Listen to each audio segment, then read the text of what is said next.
Hello, fellow readers. We have some book selections that we need your inspection.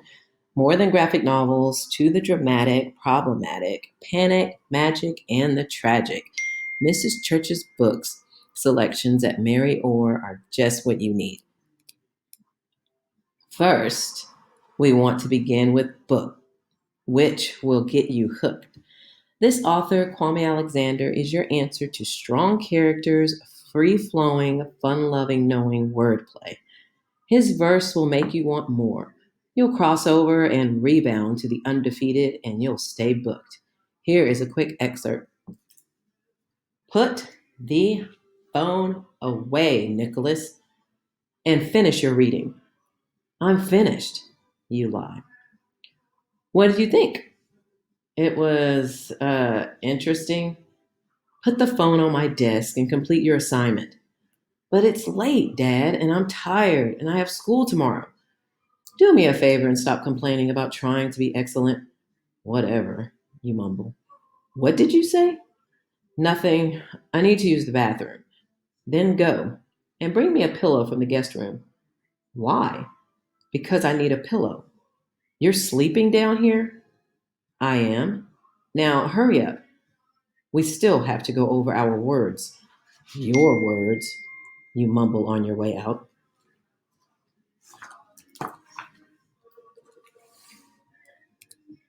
Next, we have Flying Lessons and Other Stories. Woodson, Tingle, Myers, and Lynn, Pena, Ferdoli, Baptist, Chanani, and Alexander. Who could ask for more? All our favorite authors in one great book. To diverse characters, diverse authors, now all we need is diverse readers. With 4 thumbs up, this selection is basketball fun, first crushes, new neighbors. The stories celebrate us all. Here's a taste. Dear reader, when I was little, I found an abandoned kitten on the street. It was mangy, flea ridden, and mean, but so cute. I loved it. We lived in an apartment building that had a no pets allowed sign in the lobby, but I didn't care. I'd always wanted a pet. I mean, I had a baby sister, but she wasn't as fun as a kitten. I was determined to take it home, even though I knew my parents would be mad because it was against the rules. So I scooped George up. Yeah, I had already decided to name him George, tucked him close to my chest, and headed for home. By the time I walked the 5 blocks to my building, I was a wreck. I looked like a monster. Not only did George manage to scratch up my entire face and chest, but he also taught me that I was terribly allergic to cats.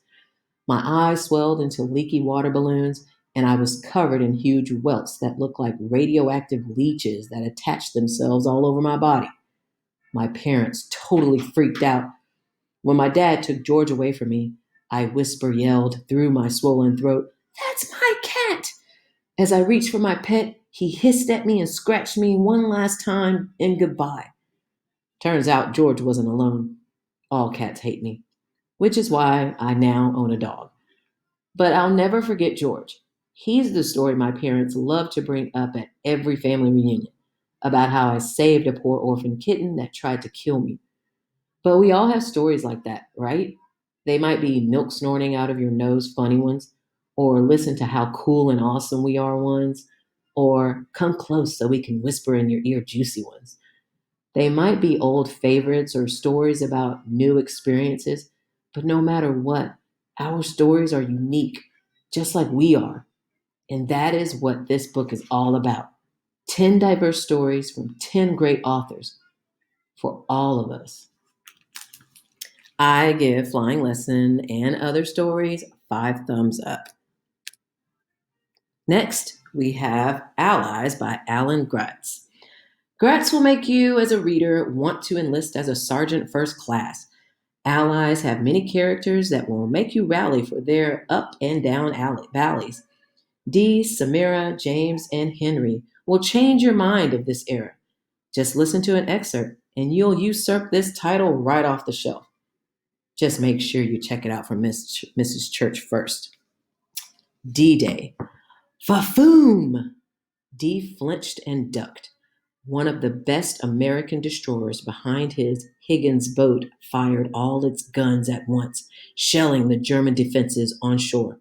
The huge shells felt like a freight train roaring past. Battleships up and down the line fired again and again, their muzzles flashing bright orange in the darkness. The Higgins boat plowed ahead through the waves, and even though it was summer, Dee was cold. The sea spray and the water at the bottom of the boat froze him to the bone. He hugged himself and crouched low, staring at the green metal helmets of the soldiers in front of him.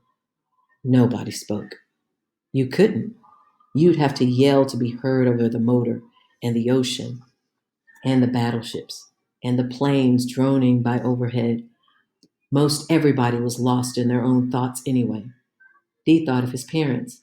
His mother, a thin woman with long blonde hair who worked as an illustrator for a pattern design company.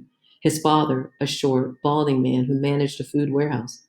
His parents had left behind everything they knew and everyone they loved to get Dee out of Nazi Germany. They learned a new language and started new lives and made a new home for their son. Would he ever see them again? Dee felt a tear run down his cheek. He pretended to wipe away the sea spray as he dragged his sleeve across his face. Hey, Sid said to Dee, yelling right in his ear to be heard. It's D-Day. Get it? D-Day? This is your day, Dee. That means you gotta make it through, okay? Despite the sick feeling in his stomach, Dee smiled. Every time the U.S. Army started a mission, the first day was called D-Day. That's what the D stood for. It meant day, day, or starting day. There had been plenty of other D-Days before, but this was the big one, and all the soldiers knew it. The D-Day.